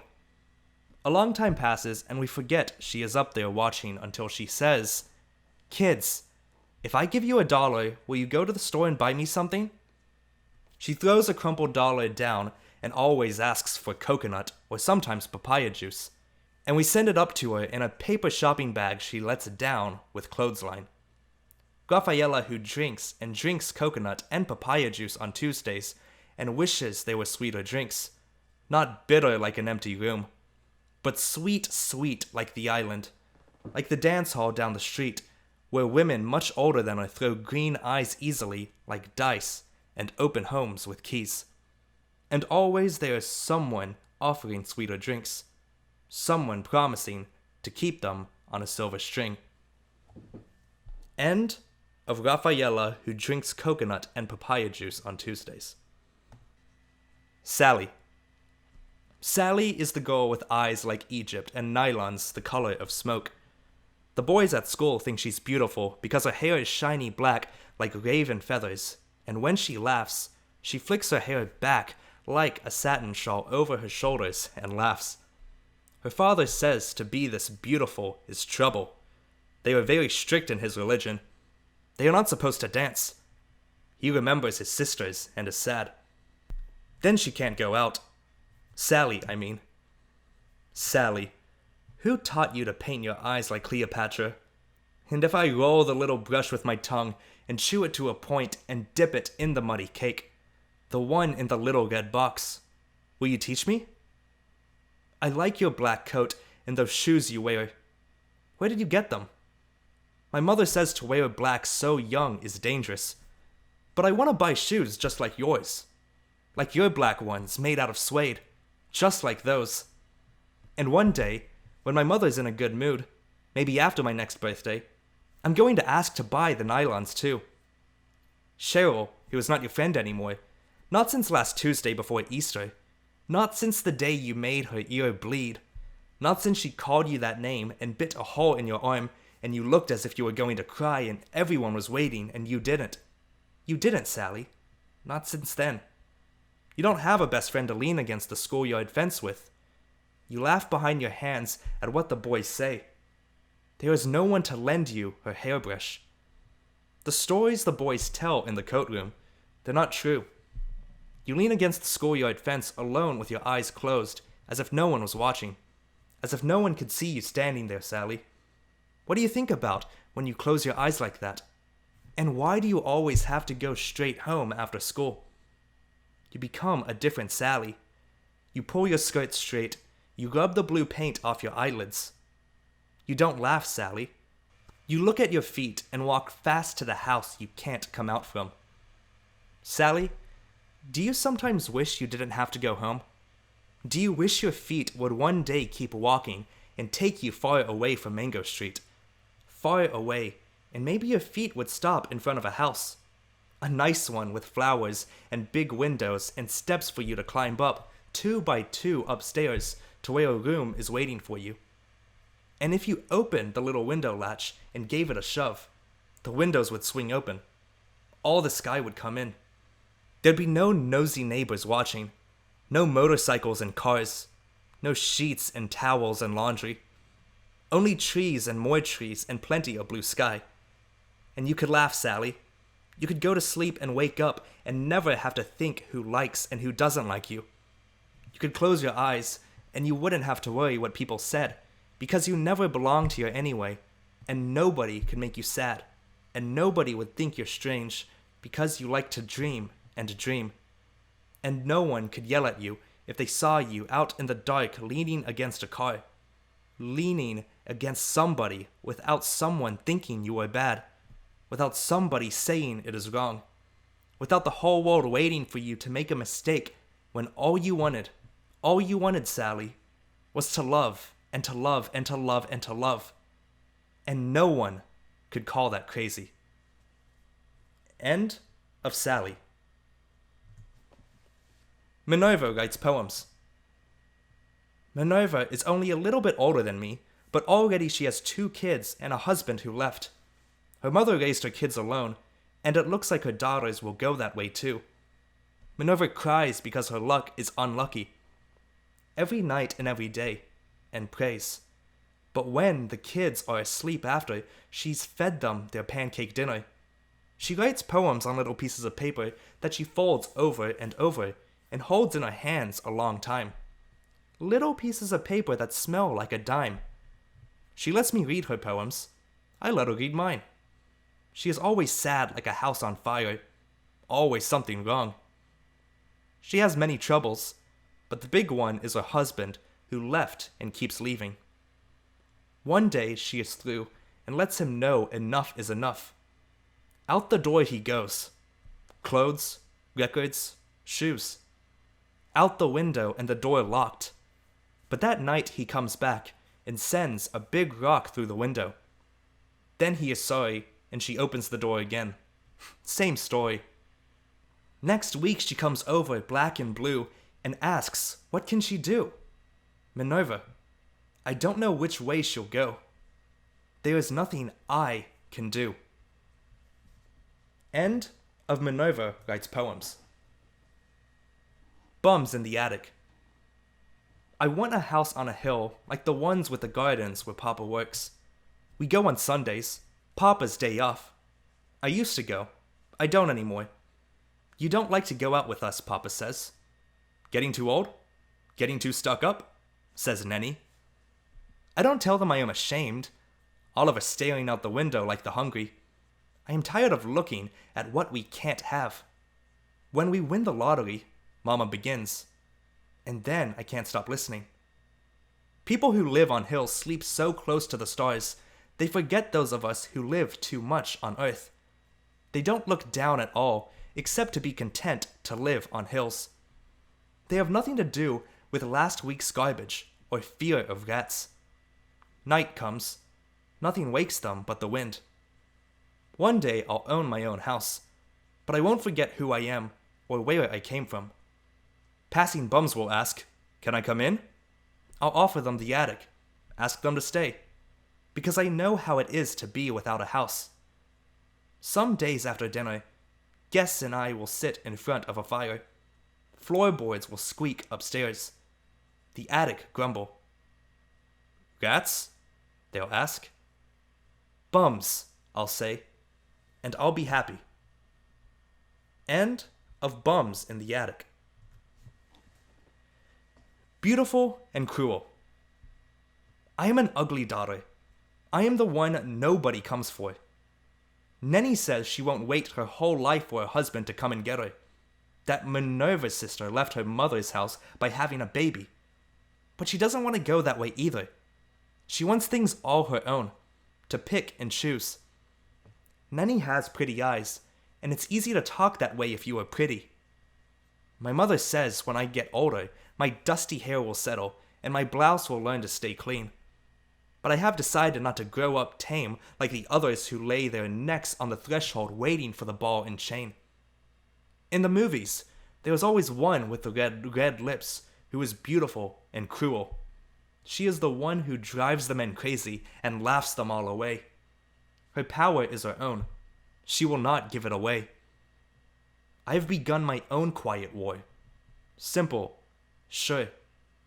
I am one who leaves the table like a man, without putting back the chair or picking up the plate.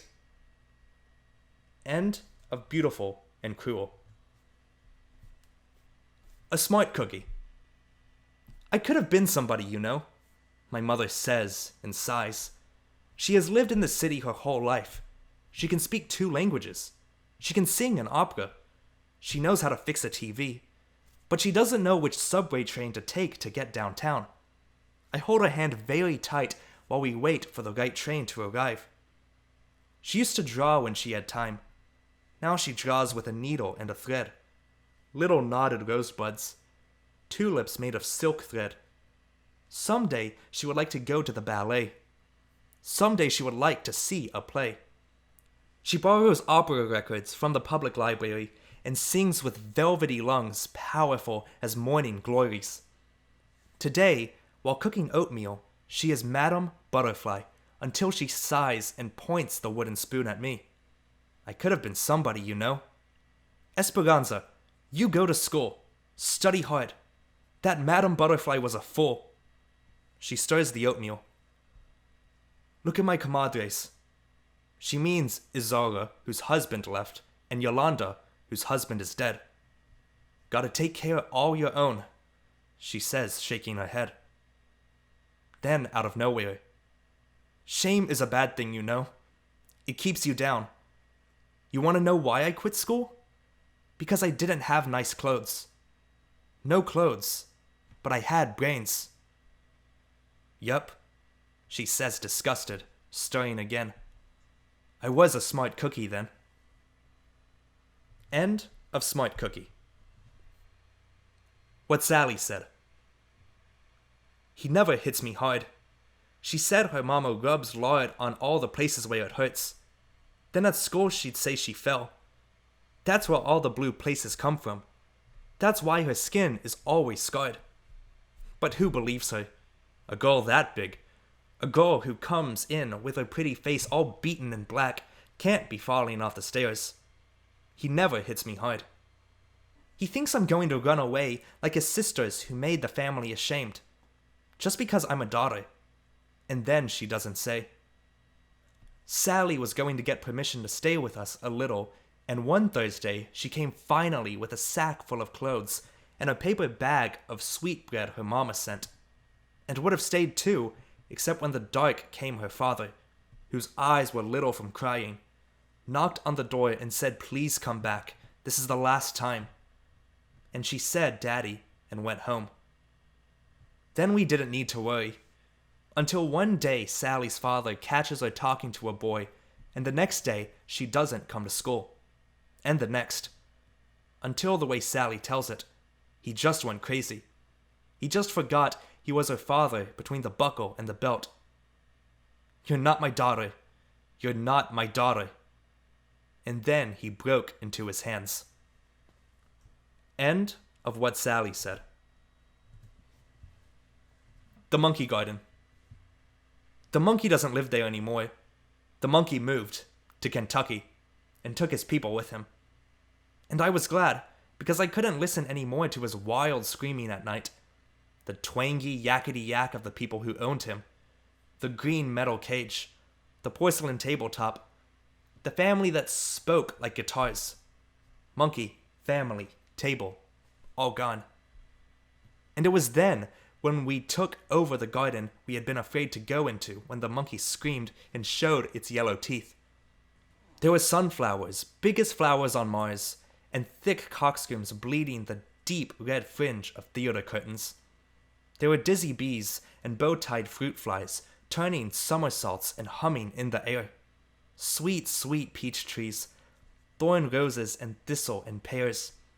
Weeds like so many squinty-eyed stars, and brush that made your ankles itch and itch until you washed with soap and water. There were big green apples hard as knees. And everywhere the sleepy smell of rotting wood.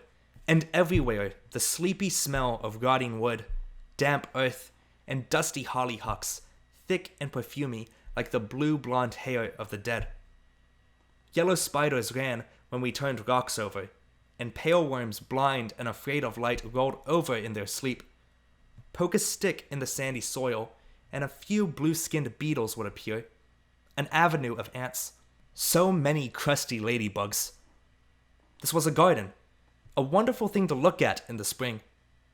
But bit by bit, after the monkey left, the garden began to take over itself. Flowers stopped obeying the little bricks that kept them from growing beyond their paths. Weeds mixed in. Dead cars appeared overnight like mushrooms. First one, and then another, and then a pale blue pickup with a front windshield missing. Before you knew it, the monkey garden became filled with sleepy cars. Things had a way of disappearing in the garden, as if the garden itself ate them. Or, as if with its old man memory, it put them away and forgot them. Then he found $1 and a dead mouse between two rocks in the stone wall where the morning glories climbed. And once, when we were playing hide and seek, Eddie Vargas laid his head beneath a hibiscus tree and fell asleep there like a Rip Van Winkle until somebody remembered he was in the game and went back to look for him. This, I suppose, was the reason why we went there. Far away from where our mothers could find us. We and a few old dogs who lived inside the empty cars. We made a clubhouse once on the back of that old blue pickup. And besides, we liked to jump from the roof of one car to another and pretend they were giant mushrooms. Somebody started the lie that the monkey garden had been there before anything. We liked to think the garden could hide things for 1,000 years. There beneath the roots of soggy flowers were the bones of murdered pirates and dinosaurs, the eyes of a unicorn turned to coal. This is where I wanted to die, and where I tried one day, but not even the monkey garden would have me. It was the last day I would go there. Who was it that said I was getting too old to play the games? Who was it I didn't listen to? I only remember that when the others ran, I wanted to run too. Up and down and through the monkey garden. Fast as the boys. Not like Sally who screamed if she got her stockings muddy. I said, "Sally, come on." But she wouldn't. She stayed by the curb talking to Tito and his friends. "Play with the kids if you want," she said. "I'm staying here." She could be stuck up like that if she wanted to, so I just left. It was her own fault too. When I got back, Sally was pretending to be mad. Something about the boys having stolen her keys. "Please give them back to me," she said, punching the nearest one with a soft fist. They were laughing. She was too. It was a joke I didn't get. I wanted to go back with the other kids who were still jumping on cars, still chasing each other through the garden. But Sally had her own game. One of the boys invented the rules. One of Tito's friends said you can't get the keys back unless you kiss us, and Sally pretended to be mad at first, but she said yes. It was that simple. I don't know why, but something inside me wanted to throw a stick. Something wanted to say no when I watched Sally going into the garden with Tito's buddies all grinning. It was just a kiss, that's all. A kiss for each one. So what? She said. Only how come I felt angry inside? Like something wasn't right. Sally went behind that old blue pickup to kiss the boys and get her keys back. And I ran up 3 flights of stairs to where Tito lived. His mother was ironing shirts. She was sprinkling water on them from an empty pop bottle and smoking a cigarette. "Your son and his friends stole Sally's keys, and now they won't give them back unless she kisses them, and right now they're making her kiss them," I said, all out of breath from the 3 flights of stairs. "Those kids," she said, not looking up from her ironing. "That's all?" "What do you want me to do?" she said. "Call the cops?" And kept on ironing. I looked at her a long time, but couldn't think of anything to say. and ran back down the 3 flights to the garden where Sally needed to be saved. I took 3 big sticks and a brick and figured this was enough. But when I got there, Sally said go home. Those boys said leave us alone. I felt stupid with my brick. They all looked at me as if I was the one that was crazy and made me feel ashamed. And then, I don't know why, but I had to run away. I had to hide myself at the other end of the garden, in the jungle part, under a tree that wouldn't mind if I laid down and cried a long time. I closed my eyes like tight stars so that I wouldn't, but I did. My face felt hot. Everything inside hiccuped. I read somewhere in India there are priests who can will their heart to stop beating. I wanted to will my blood to stop, my heart to quit its pumping. I wanted to be dead, to turn into the rain. My eyes melt into the ground like 2 black snails. I wished and wished. I closed my eyes and willed it. But when I got up, my dress was green, and I had a headache. I looked at my feet in their white socks and ugly round shoes. They seemed far away. They didn't seem to be my feet anymore. And the garden that had been such a good place to play didn't seem mine either.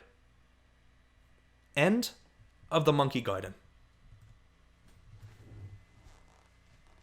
Red Clowns. Sally, you lied. It wasn't what you said at all. What he did. Where he touched me. I didn't want it, Sally. The way they said it. The way it's supposed to be. All the storybooks and movies. Why did you lie to me? I was waiting by the red clowns. I was standing by the tilt-a-whirl where you said. And anyway, I don't like carnivals.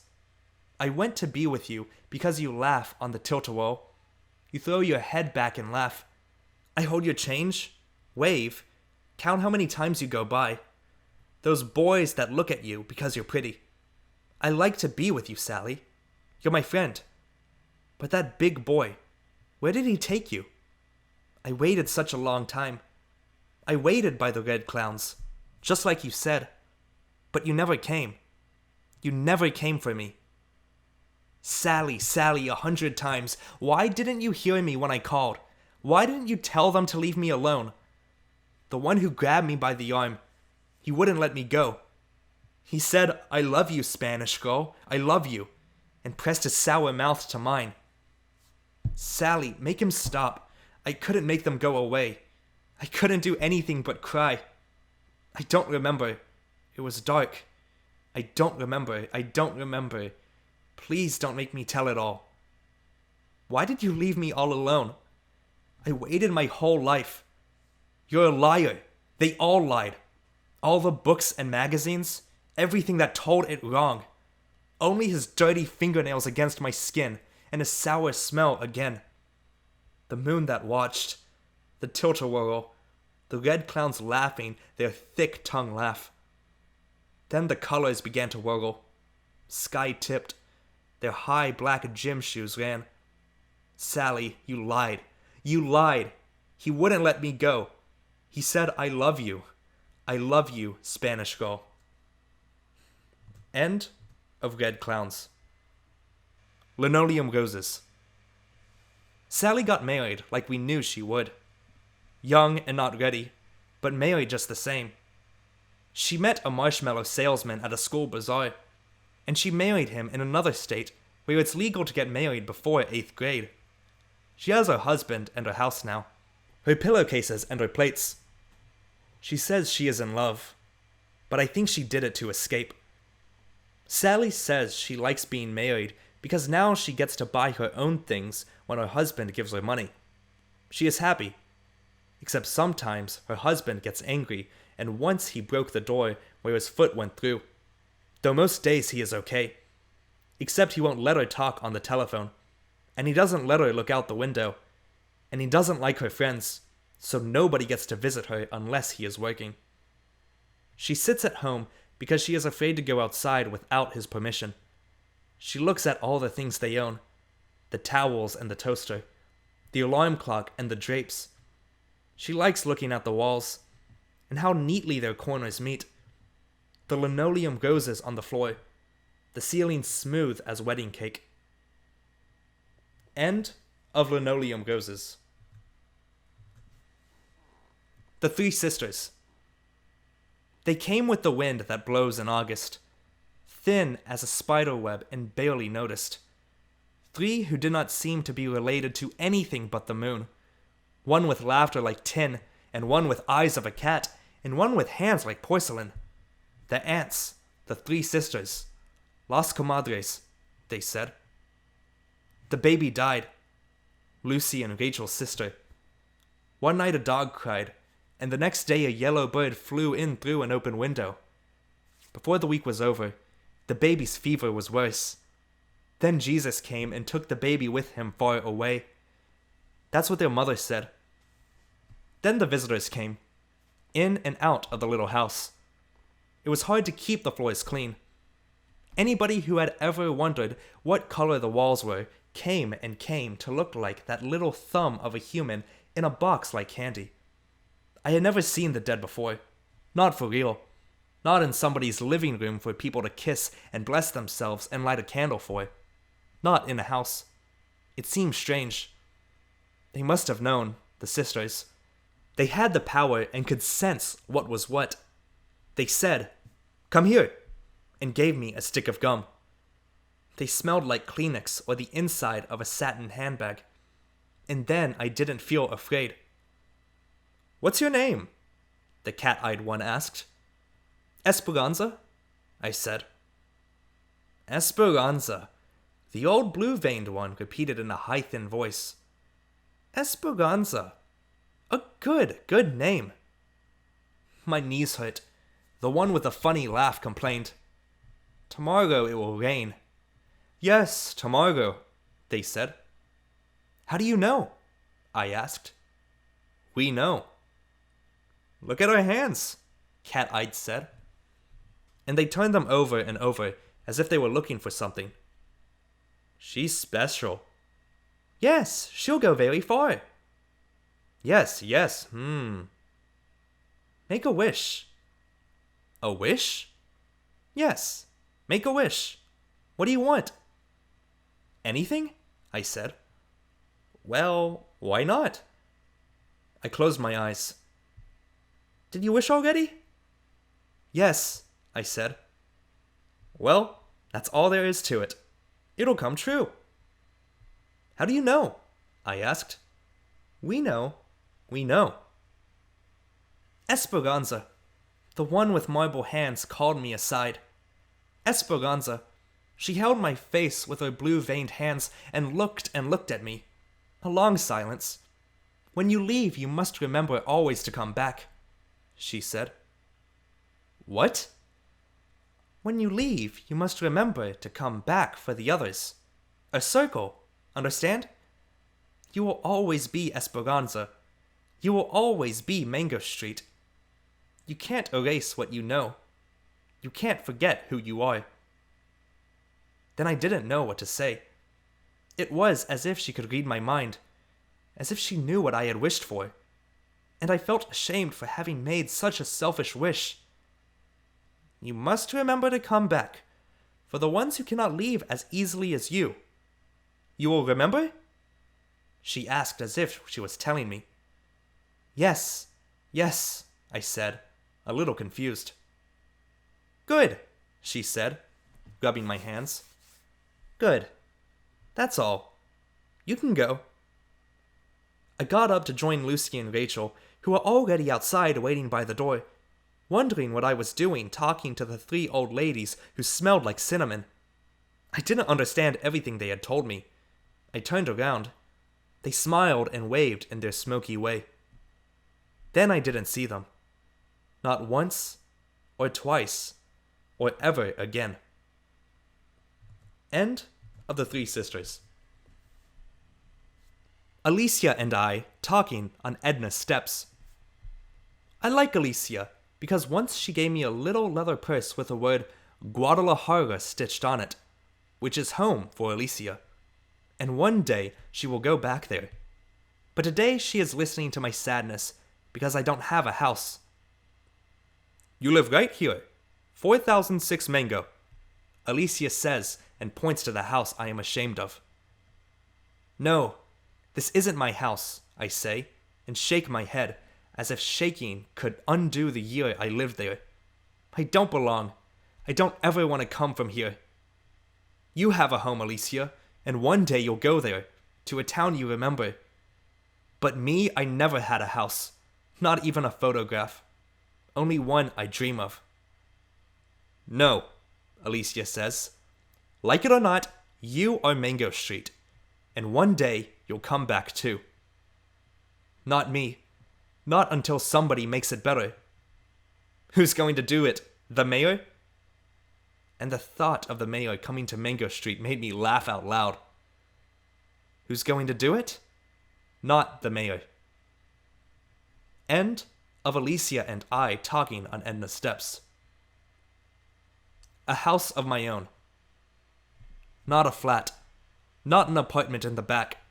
Not a man's house. Not a daddy's. A house all my own. With my porch and my pillow. My pretty purple petunias. My books and my stories. My 2 shoes waiting beside the bed. Nobody to shake a stick at. Nobody's garbage to pick up after. Only a house quiet as snow. A place for myself to go. Clean as paper before the poem. End of A House of My Own. Mango says goodbye sometimes. I like to tell stories. I like them inside my head. I tell them after the mailman says, "Here's your mail. Here's your mail," he said.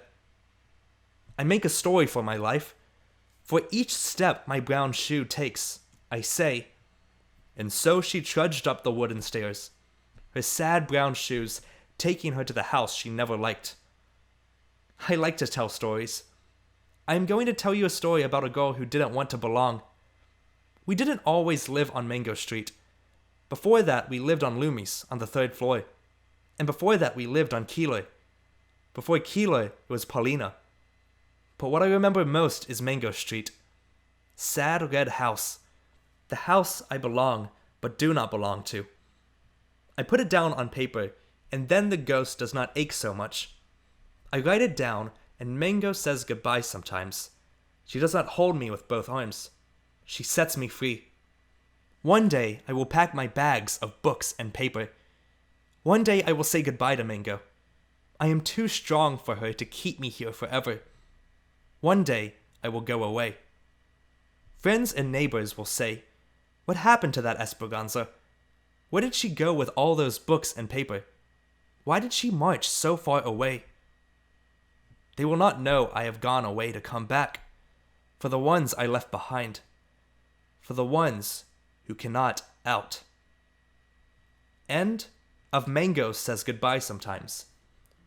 End of The House on Mango Street, written by Sandra Cisneros.